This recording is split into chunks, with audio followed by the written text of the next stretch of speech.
తిరుపతి జిల్లా చంద్రగిరి నియోజకవర్గం Chandragiri TDP MLA అభ్యర్థి పులివర్తి నానిపై హత్యాయత్నం. పద్మావతి మహిళా యూనివర్సిటీలోని స్ట్రాంగ్ రూమ్ దగ్గర ఈ ఘటన చోటు చేసుకుంది. ఇక రామచంద్రపురం మండలం రామాపురంకు చెందిన వైసీపీ నేత భానుప్రకాష్ రెడ్డి అతని అనుచరులు సుత్తి రాడ్లతో దాడికి యత్నం చేశారు. ఆత్మరక్షణ కోసం గాల్లో కాల్పులు జరిపిన గన్మ్యాన్ ధరణి, రాళ్ల దాడిలో తీవ్రంగా గాయపడిన గన్మ్యాన్ ధరణి తిరుపతి రుయా ఆసుపత్రికి తరలించిన టీడీపీ నేతలు.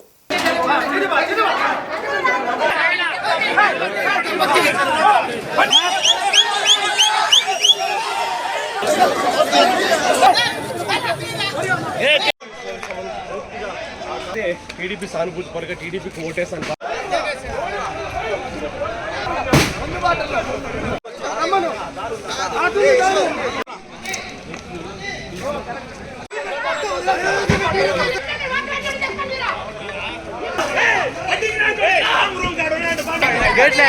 మహిళా యూనివర్సిటీలో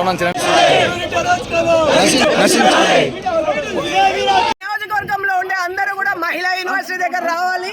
మన కార్లు నాని గారిని మమ్మల్ని అందరిని అటాక్ చేశారు, గొడ్డలు తీసుకుని వచ్చారు. ఓడిపోతారని దిగజారిపోయి ఈ స్థాయికి వచ్చారు.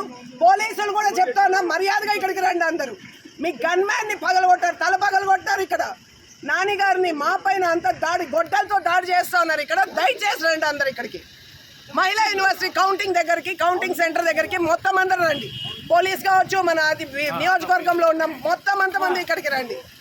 ఈరోజు వాడా మనమ తేలిపోలు చేతగాని ఏదో నిన్నటి నుంచి దాడులు చేస్తున్నాడు. వాడు ఓడిపోతాడని చంపడానికి చూస్తున్నాడు. వాడు నాని గారిని మొత్తం అటాక్ చేశారు. రండి ఇక్కడికి అందరూ. జిల్లాలో సార్వత్రిక ఎన్నికల్లో ఓటింగ్ ప్రక్రియ పూర్తి చేసినట్లు ఆయా ఈవీఎంలని ఎన్నికల సాధారణ పరిశీలకులు కె బాలసుబ్రహ్మణ్యం, కమల్ కాంత్, కరోచ్ సమక్షంలో రిటర్నింగ్ అధికారులు ఆధ్వర్యంలో కేంద్ర బలగాలు రక్షణలో స్ట్రాంగ్ రూమ్ లో పెట్టి సీల్ వేయడం జరిగిందని కలెక్టర్ జిల్లా ఎన్నికల అధికారి డాక్టర్ కె మాధవిలత పేర్కొన్నారు. మంగళవారం ఉదయం స్థానిక నన్నయ్య యూనివర్సిటీలో ఏర్పాటు చేసిన స్ట్రాంగ్ రూమ్ లో ఈవీఎం యూనిట్స్ భద్రపరిచిన గదులకు సీల్ వేయడం జరిగింది. ఈ సందర్భంగా పోలింగ్ రోజున పోలైన ఓట్లను అనుసరించి EVM form 17A register, PO diary 17C అనుసరించి స్క్రూటినీ ప్రక్రియ నిర్వహించారు. ఈ మేరకు రికార్డుల నిర్వహణ, ఈవీఎం యూనిట్స్లలో పోలైన ఓట్ల సంఖ్య టాలీ అవ్వడం పట్ల పరిశీలకులు అసంతృప్తి వ్యక్తం చేశారు. సంబంధిత నియోజకవర్గాల పార్లమెంట్, అసెంబ్లీ నియోజకవర్గాల సమక్షంలోనే సీల్ వేయడం జరిగింది.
10వ తరగతి పరీక్షల ఫలితాల్లో 100% ఉత్తీర్ణతతో రాజమహేంద్ర ఇంటర్నేషనల్ స్కూల్ విద్యార్థుల అసాధారణ ప్రతిభ 13/5/2024 సోమవారం నాడు central board of secondary education New Delhi విడుదల చేసిన 10వ తరగతి పరీక్ష ఫలితాల్లో రాజమహేంద్ర ఇంటర్నేషనల్ స్కూల్ విద్యార్థులు 100% ఫస్ట్ క్లాసులతో ఉత్తీర్ణత సాధించారని Rajamahendra international school chairman T K Visweswarareddy అన్నారు. ఎం సుమిత్రాదేవి 500 మార్కులకు గాను 480 మార్కులతో రాజమహేంద్ర ఇంటర్నేషనల్ స్కూల్ టాపర్ గా నిలిచిందని స్కూల్ ప్రిన్సిపల్ టీవీడీ చంద్రశేఖర్ అన్నారు. Rajamahendra international school director Tetali Swaroop Reddy మాట్లాడుతూ మొదటి బ్యాచ్ విద్యార్థులతోనే సిబిఎస్ఈ 10వ తరగతి పరీక్షల్లో 100% ఫస్ట్ క్లాసులతో విద్యార్థులు పాస్ అవడం చాలా సంతోషంగా ఉందని అన్నారు. ఈ సందర్భంగా పాఠశాల చైర్మన్ శ్రీ టీకే విశ్వేశ్వరరెడ్డి, డైరెక్టర్ తేతలి స్వరూప్ రెడ్డి మరియు ప్రిన్సిపల్ టీవీడీ చంద్రశేఖర్ మంచి ఫలితాలను ఇచ్చిన విద్యార్థులను మరియు ఉపాధ్యాయులను అభినందించారు.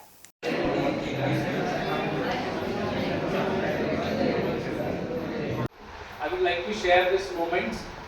5 years ago we started working on this. So many have suggested us to start grade 10, grade 9 early.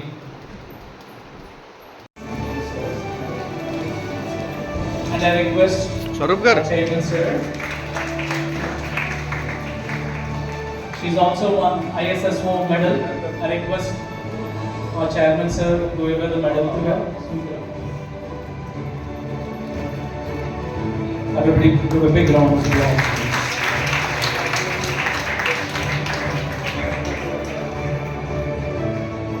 The next, science 94 out of 100, and she is the second best with 93%.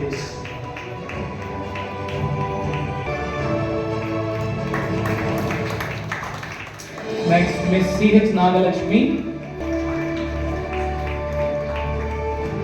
Next, followed by Sandhya.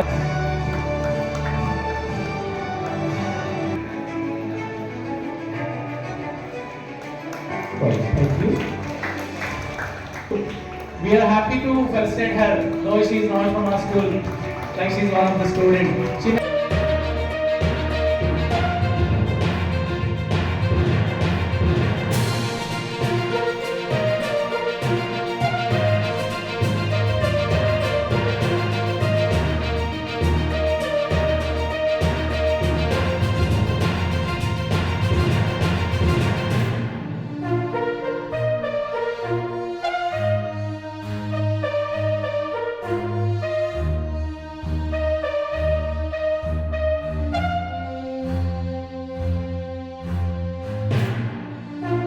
Today, we are here to celebrate our grand success of the 10th grade. And I welcome you. Without further ado, I would like to call upon our principal, sir, to initiate this ceremony. In June 2019, like we dreamt, after 5 years, the batch is going to step out with the flying colors. The day has come to celebrate. Moreover, we the teachers and the management, we need to thank first of all to our management giving such a great opportunity to me to work here as a principal as well as the other teaching staff or team to bring this success to this school. So first of all, I would like to thank our chairman sir, director sir and director ma'am to giving this opportunity to prove ourselves as a team, and we made this today. Really, it's a memorable day. See, for every parent, like in Telugu there is a poem, like a child born, then the father doesn't feel happy. When he gets success, finally the child gets success, then the parents will feel happiness. So this is the time now. Really we are feeling that the first batch students has brought laurels to the school. This occasion really one of my memorable occasion today. So I congratulate my beloved students and parents. Really your hard work and your support to bring this great achievement today. It's really a memorable one. and great achievement.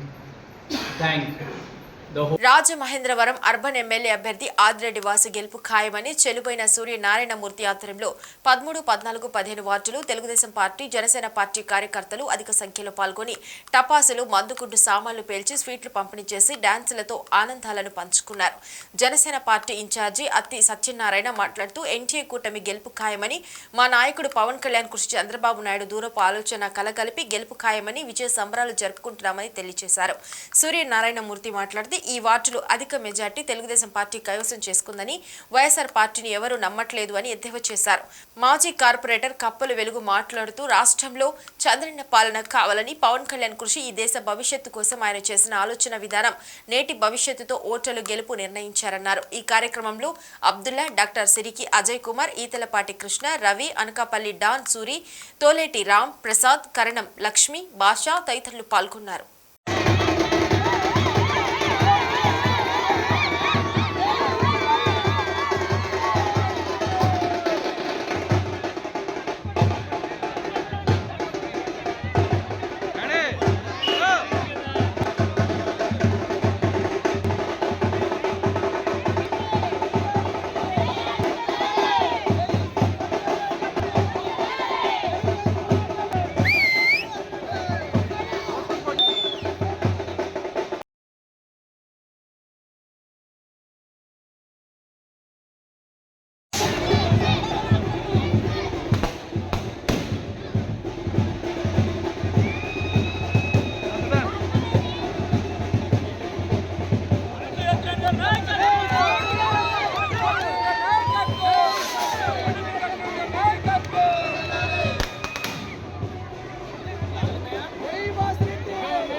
ఉమ్మడి నెల్లూరు జిల్లా నాయుడుపేట మండలం ద్వారకాపురం గ్రామంలో TDP యువ నాయకుడు గోపిని YCP వర్గీయులు కత్తితో కోసి తీవ్రంగా గాయపరిచారు. ఎన్నికల సమయంలో నెలవల గోపి తెలుగుదేశం పార్టీ తరపున ప్రచారం నిర్వహిస్తూ నియోజకవర్గంలో ఆటోను నడిపాడు. ఈ క్రమంలో పాత కక్షల కారణంగా ప్రయాణికులను ఎక్కించుకొని గోపి ఆటోను మాబాకుకు తీసుకువెళ్లాడు. అదే సమయంలో వైసీపీ వర్గానికి చెందిన ప్రతాప్, రంగయ్య, మణిలు గోపిని అడ్డగించుకొని వాగ్వాదానికి దిగుతూ అకస్మాత్తుగా వారి దగ్గరున్న కత్తితో గోపి గొంతును కోసి తీవ్రంగా గాయపరిచారు. స్థానికుల సహాయంతో గోపిని నాయుడుపేట ప్రభుత్వ వైద్యశాలకు తరలించి చికిత్సలు అందించారు. పోలీసులు కేసు నమోదు చేసి దర్యాప్తు చేస్తున్నారు.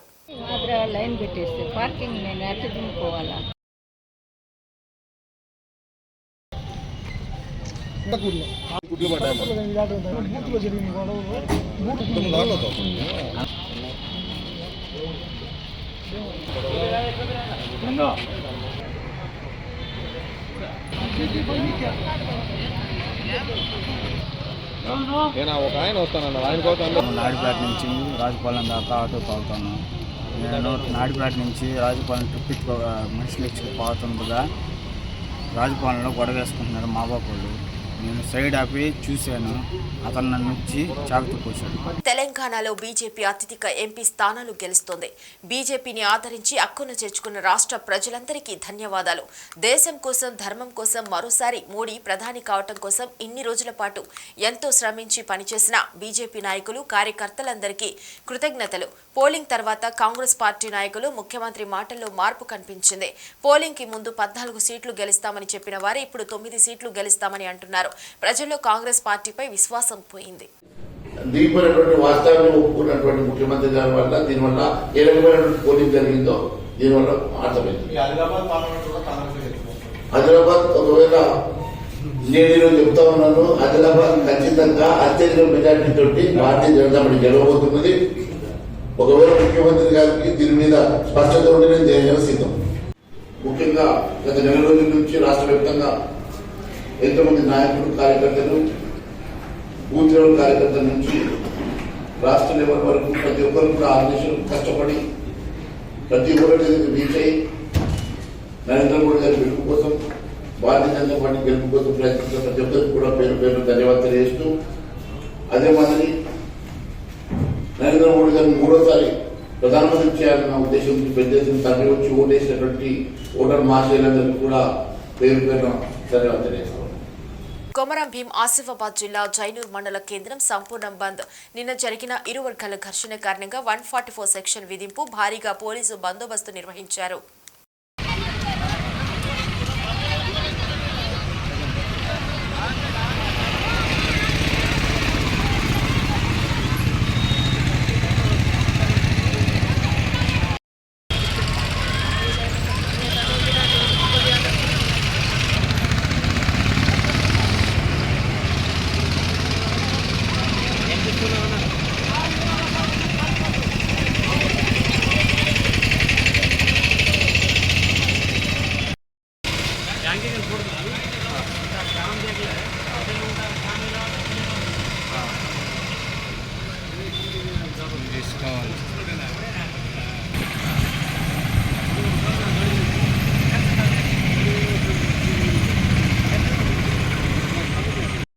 మహబూబాద్ జిల్లా కేంద్రంలో జిల్లా కాంగ్రెస్ పార్టీ అధ్యక్షులు జన్నారెడ్డి భరత్ చంద్ర రెడ్డి ఆధ్వర్యంలో ఏర్పాటు చేసిన విలేకరుల సమావేశంలో ముఖ్య అతిథిగా పాల్గొన్న Mahabubabad parliament Congress party MP అభ్యర్థి శ్రీ పోరిక బలరాం నాయక్ మీడియాతో మాట్లాడుతూ గత 2 నెలలుగా నా కోసం, నా గెలుపు కోసం అహర్నిశలు కష్టపడిన మహబూబాద్ పార్లమెంట్ ఇన్ఛార్జి మంత్రి తుమ్మల నాగేశ్వరరావు, పార్లమెంట్ పరిధిలోని 7 నియోజకవర్గ ఎమ్మెల్యేలకు, కాంగ్రెస్ నాయకులకు, కార్యకర్తలకు, సిపిఐ, సిపిఎం మిత్రపక్షాలకు, మీడియా మిత్రులకు ప్రతి ఒక్కరికి నా యొక్క హృదయపూర్వక ధన్యవాదాలని జూన్ 4న వెలువడే ఎన్నికల ఫలితాల్లో తల్లి సోనియా గాంధీ గారి ఆశీస్సులతో, మహబూబాద్ నియోజకవర్గ ప్రజల ఆదరాభిమానాలతో, వారి అండదండలతో, దీవెనలతో నేను ఎంపీగా గెలుస్తున్నాను అని ఆశాభావం వ్యక్తం చేస్తూ, ప్రజల అభిమానమే నాకు బలం, ఆ బలంతోనే అత్యధిక మెజార్టీతో మహబూబాద్ ఎంపీగా గెలుస్తున్నానని, నా కోసం కష్టపడి ప్రతి ఒక్క కార్యకర్తకు అండగా ఉంటానని ఈ సందర్భంగా మరోసారి ప్రజలందరికీ నా యొక్క హృదయపూర్వక కృతజ్ఞతలు తెలుపుతున్నానని అన్నారు. పత్రికా మిత్రులకు, అదేవిధంగా ఎలక్ట్రానిక్ మీడియా సోదరులకు కాంగ్రెస్ పార్టీ తరఫున ప్రత్యేక ధన్యవాదాలు తెలియజేస్తున్నాం. ఈరోజు ప్రత్యేకంగా ఈ ప్రెస్ మీట్ ఏర్పాటు చేయడానికి కారణం, నిన్న జరిగిన ఎన్నికల్లో ప్రజలు మొత్తం కూడా కాంగ్రెస్ పార్టీకి బ్రహ్మరథం పట్టినారు కాబట్టి అందులో భాగంగా జిల్లా అధ్యక్షులు భరత్ చంద్ర రెడ్డి గారు, మా ఎమ్మెల్యే గారు మురళీనాయక్ గారి ఆదేశానుసారం ఈరోజు బలరాం నాయక్ గారి ప్రెస్ మీట్ ఏర్పాటు చేయడం జరిగింది. ఇంకో విషయం చెప్తున్నాం, లోక్సభ ఎన్నికల్లో భాగంగా మొత్తం తెలంగాణ రాష్ట్రంలో 17 లోక్సభ స్థానాలకు నిన్న ఓటింగ్ ప్రక్రియ ముగిసింది. ఓటింగ్ ప్రక్రియలో భాగంగా కాంగ్రెస్ పార్టీ నాయకులు, జిల్లా నాయకులు, అదేవిధంగా మండల నాయకులు, గ్రామ పార్టీ అధ్యక్షులు, గ్రామ స్థాయి నాయకులతో పాటు ఓటర్ మహాశయులు అందరూ కాంగ్రెస్ పార్టీ ఈసారి తిరిగి మళ్ళీ మార్పు కోరుకుంటూ ఇక్కడ ఉన్నటువంటి 17 స్థానాల్లో ఉన్న కాంగ్రెస్ పార్టీ అభ్యర్థులను గెలిపించాలని కంకణబద్ధులై గత నెల రోజులుగా 45 డిగ్రీల టెంపరేచర్ ఉన్నా కూడా వేడిని తట్టుకొని అనేక సమస్యలున్నా కూడా సమస్యలను పరిష్కరించుకొని ఆయా గ్రామాలలో, మండలాల్లో, జిల్లాలలో కూడా అందరూ ఏకతాటి మీదకి వచ్చి నిన్న జరిగినటువంటి లోక్సభ ఎన్నికల్లో ప్రజలందరూ కాంగ్రెస్ పార్టీకి ఓటేసి భారీ మెజార్టీతో గెలిపిద్దాం అనే ఒక సూచన చేయడం ప్రజలందరూ గమనిస్తూ ఉన్నారు. ప్రింట్ మీడియా, ఎలక్ట్రానిక్ మీడియా సోదరులకు, అలాగే డిసిసి అధ్యక్షులు జన్నారెడ్డి భరత్ చంద్ర రెడ్డి గారు, మన కాంగ్రెస్ పార్టీ అభ్యర్థి కేంద్ర మాజీ మంత్రి వర్యులు పోరిక బలరాం నాయక్ గారు, అలాగే టౌన్ అధ్యక్షులు గణపురం అంజయ్, ఓటేసిన ప్రజలకు, అక్క చెల్లెలు, తమ్ముళ్ళు, అన్నలు అందరికీ కూడా ఈ 7 నియోజకవర్గాలకు, రాష్ట్రంలో ఉన్న భారతదేశంలో 90 నియోజకవర్గాలకు ఎలక్షన్ అయిన ప్రజలకందరికీ, దానితోటి పాటు మా మహబూబాద్కి ముఖ్యంగా నా పార్లమెంట్ల ప్రజలకు ఓటేసిన, నా కాంగ్రెస్ పార్టీకి ఓటేసిన ప్రజలకు వాళ్ళకు పాదాభి వందనాలు, వాళ్ళ పాదాలు కూడా కడుగుతాను. అది వాళ్ళ పార్టీని మారి వారి స్వార్థం రాజకీయాల కోసం వారి పార్టీ మారేది. బలరాం నాయక్ గారు 10 సంవత్సరాలుగా ఒకసారి 2 సార్లు ఎంపీగా ఒకసారి ఎమ్మెల్యేగా మరి ఓటానికి పాలైనా కానీ మరి మొక్కవోని ధైర్యంతో మరి భరచంద్ర రెడ్డి గారి కుటుంబాన్ని నమ్ముకొని వారు మరి రాజకీయ ప్రస్థానం కాంగ్రెస్ పార్టీతోనే ఉండాలని నిర్ణయించుకోవడం, అదేవిధంగా ప్రజలతోని మమేకంగా ఉండడం మరి అది బలరాం నాయక్ గారి బలం. కాబట్టి అటు కేంద్రంలో వారి పార్టీ నమ్ముకున్నందుకైనా వారికి మంచి గుర్తింపు ఉంటుంది.